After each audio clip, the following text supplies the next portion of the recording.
कक्षा 8वीं वाले विद्यार्थियों को प्रश्नावली 13.3 के प्रश्नों को बताने जा रहा हूं, तो अच्छे से समझना। और ये काफी आसान प्रश्न है और सॉल्यूशन भी बहुत इजी रहेगा इसका। अगर आप एक बार एक प्रश्न को समझ गए तो सभी प्रश्नों को बना लोगे।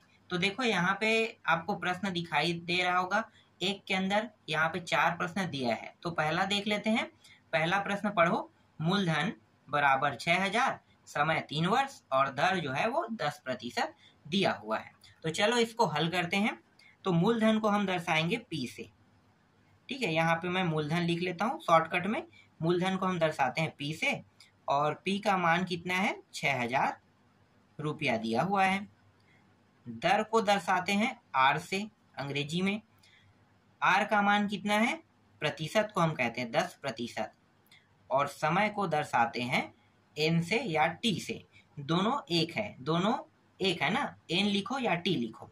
ठीक है, और कितना वर्ष दिया है, 3 वर्ष दिया हुआ है। अब जो सूत्र उपयोग करेंगे उस सूत्र को मैं बगल में बता देता हूं। इसे हम A से दर्शाएंगे। A का मतलब होता है मिश्र धन। शॉर्टकट में मैं इसे A लिख रहा हूं, A का मतलब मिश्र धन होता है। और जो सूत्र है वो है P 1 + R/100 और N। इसी सूत्र में क्या करेंगे, मानों को रखेंगे तो मिश्र धन निकल जाएगा। इस प्रश्न में मिश्र धन भी निकालना है और चक्रवृद्धि ब्याज भी निकालना है। तो पहले मिश्र धन निकाल लेते हैं। तो A बराबर P के जगह पे कितना रखना है, देखो मूलधन को दर्शाते हैं P से, मतलब 6000।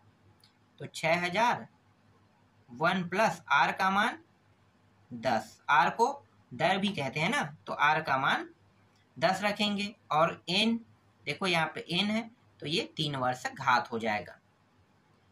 6000, 1 0 1 0 कट गया, 10 एकम 10 और 1 11, तो 11 बटे यहाँ पे 10 आ गया। और इसका घात कितना है, 3 है।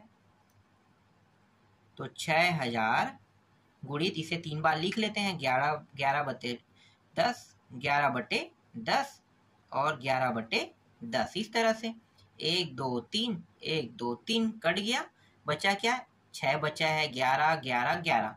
सभी को अगर गुणा कर देंगे तो इसका जो डायरेक्ट मान आ रहा है मैं उसको बता देता हूँ। सभी को गुणा करेंगे तो 7986 रुपया प्राप्त होगा। यही क्या है, ये मिश्र धन है। आपका एक आंसर निकल गया। अब चक्रवृद्धि ब्याज निकालते हैं। चक्रवृद्धि ब्याज, इसे हम कहते हैं CI। ठीक है, CI से दर्शाते हैं।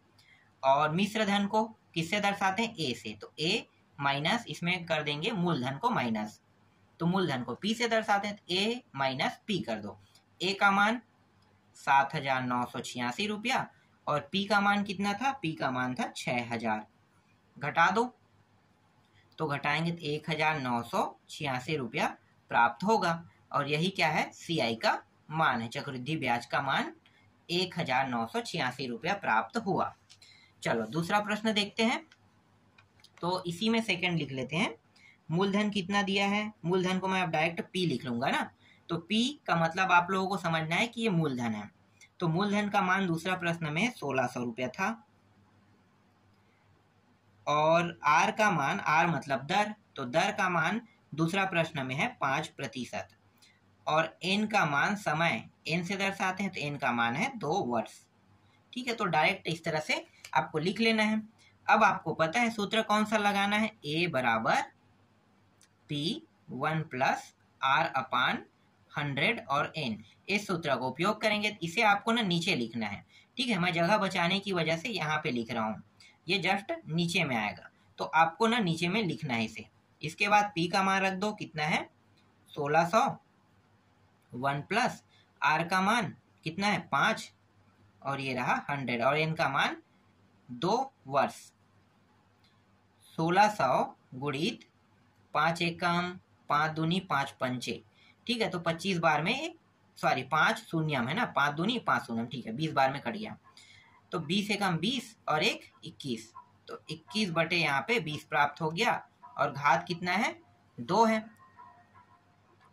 तो 1600 गुणित 21 बटे 20, 21 बटे 20, 1 0 1 0, ये भी कट गया। 2 दूनी कितना होगा 4 और 4 चौक 16, तो इस तरह से ये पूरा कट गया। 4 गुणित 21 गुणित 21। ठीक है, तो इन सभी को गुणा करेंगे तो कितना आ जाएगा, सभी को गुणा करेंगे तो 1000 यहाँ पे 764 रुपया प्राप्त होगा। ठीक है, इतना प्राप्त हो रहा है। और ये क्या है, ये जो है ये मिश्र धन है। अब CI निकाल लेते हैं, A माइनस पी करेंगे तो आसानी से आ जाएगा। A का मान कितना है, 1764 रुपया, और P का मान कितना था, P का मान था 1600 रुपया।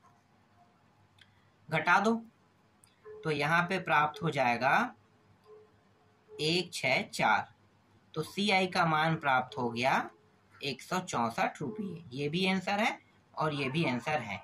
अब इसके बाकी जो प्रश्न है, 2 प्रश्न है, उनको आप खुद बना के देखना। जैसे मैंने हल किया है, अगर वैसे ही हल करोगे तो आसानी से आपसे ये प्रश्न बन जाएगा। ठीक है, आगे बढ़ते हैं। देखो दूसरा प्रश्न क्या कह रहा है। दूसरा प्रश्न में कह रहा है कि सलमा ने महिला समिति से 625 रुपये सिलाई मशीन खरीदने के लिए उधार लिए। यदि ब्याज की दर 8% वार्षिक हो एवं वार्षिक गणना वार्षिक की जाए तो 2 वर्ष बाद सलमा समिति को कितनी रकम वापस करेगी। इस प्रश्न में 625 रुपया मूलधन है, दर स्पष्ट दिखाई दे रहा है और समय भी स्पष्ट दिखाई दे रहा है। तो मैं यहाँ पे लिख लेता हूँ मूलधन, जिसे हम P से दर्शाते हैं। P का मान है 625 रुपये। R से दर्शा लेते हैं दर को। दर दिया है 8% और N जो है वो क्या है, समय है। तो N का मान कितना है, 2 वर्ष। यहाँ तक समझ में आ गया। सूत्र आपको पता होगा, सूत्र को मैं फिर से लिख देता हूँ क्योंकि हर बार आपको लिखना है, यहाँ नीचे में लिखना है ना, 1 + R/100 और ये N। इसी सूत्र में हम मानों को रखेंगे। P का मान कितना है, 625, 1 + R का मान 8 और नीचे में 100 और N का मान 2। 625 गुणित 4 दूनी और 4 पंचे 25 से कम 25 और 2 कितना हो गया, 27। तो 27/25 आ गया और ये 2। 625 गुणित 27/25 और इसको भी क्या करेंगे, 27/25। 25 दोनों को गुणा करेंगे तो 625 आएगा और 625 ऊपर में दिया है तो दोनों कट गया एक बार में। ठीक है, तो बचा क्या, 27 और 27 बस बचा है। इसका मतलब ये है कि A का जो मान है, इन दोनों को अगर मैं गुणा कर दूंगा तो A का मान आ जाएगा। इन दोनों को गुणा करोगे तो आपका उत्तर आएगा, मिश्र धन जो है वो 729 रुपया प्राप्त होगा। ये मिश्र धन है। अब CI निकाल लेते हैं। CI का मतलब चक्रवृद्धि ब्याज। A माइनस P करेंगे तो निकल जाएगा। A का मान है 729 और P का मान है 600 कितना था, 25 था ना। घटा दो तो यहाँ पे प्राप्त हो रहा है 104 रुपया CI प्राप्त हुआ। ये रहा भाई, आपका आंसर निकल गया। ठीक है, आगे देखो अगला प्रश्न। चलो नेक्स्ट प्रश्न देखते हैं। वह धन ज्ञात करो जो 8% वार्षिक चक्रवृद्धि ब्याज की दर से 2 वर्षों में 5832 रुपया हो जाता है। ठीक है, तो इसे कैसे हल करोगे। तो यहाँ पे देखो प्रश्न में दर स्पष्ट दिखाई दे रहा है, समय भी स्पष्ट दिखाई दे रहा है, लेकिन इस प्रश्न में वह धन कह रहा है, इसका मतलब मूलधन निकालना है और जो 5832 रुपया है वो मिश्र धन है इस बार। तो ज्ञात क्या करना है हमें, P ज्ञात करना है। तो P को प्रश्नवाचक ले लेते हैं। R का मान कितना दिया है, 8%, N का मान 2 वर्ष और यहाँ पे A का मान भी दिया हुआ है। A का मान है 5832 रुपया दिया हुआ है। ठीक है, सूत्र वही है, मैं डायरेक्ट अब मान रख देता हूँ। ठीक है, तो A का मान कितना है, चलो लिख लेते हैं सूत्र को, क्योंकि लिखूंगा नहीं तो दिक्कत होगा आप लोगों के लिए। 1 + R/100 और ये N। A यहाँ पे है तो A के जगह पे मैं रखूंगा 5832 रुपया बराबर P का मान ज्ञात करना है और 1 + R का मान 8 और ये रहा 100 और N का मान 2।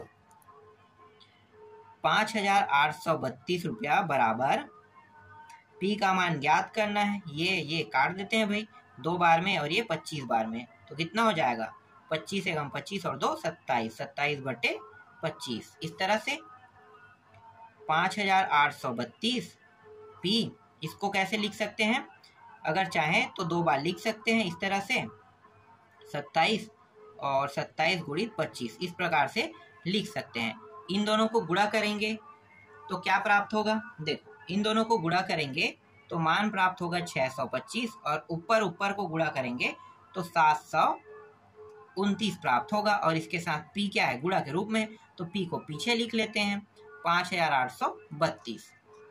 ठीक है, अब P बस को मुझे अकेला चाहिए, तो P अकेला चाहिए तो मैं क्या करूंगा, ये जो मान है ना इसको इस साइड ले जाऊंगा, दोनों मान को। तो हमेशा कोई मान गुणा या भाग के रूप में हो तो तीजा गुणा होता है, तो P के साथ ये दोनों मान क्या है, गुणा के रूप में है। इसका मतलब ये नीचे का मान ऊपर चला जाएगा, ऊपर का मान नीचे आ जाएगा, किसके, इसके। कैसे, 5832 अपान 729 हो जाएगी, ये नीचे में है तो दूसरे साइड में आएगा, क्योंकि यहाँ पे क्या है देखो ना, बराबर है ना, इसीलिए तो ये ऊपर में चला जाएगा 625 के, और यहाँ पे बचेगा P। ठीक है, अब इसे कटा देते हैं, तो कटाते हैं तो यहाँ पे टोटल काट फिट करने के बाद, ठीक है, जो मान बचेगा उसे मैं लिख लेता हूँ, तो डायरेक्ट लिख देता हूँ उत्तर को। ठीक है, आप लोग काट फिट कर लेना। तो P बराबर, इसे पूरा हल करने पर 5000 बचेगा, और यही क्या है, आपका आंसर है। ठीक है, साउंड ज़्यादा हो रहा है इसलिए डिस्टर्ब मुझे भी हो रहा है, हो सकता है आपको भी हो रहा होगा, इसीलिए मैं वीडियो को यहाँ पे अभी कट करता हूँ। ठीक है।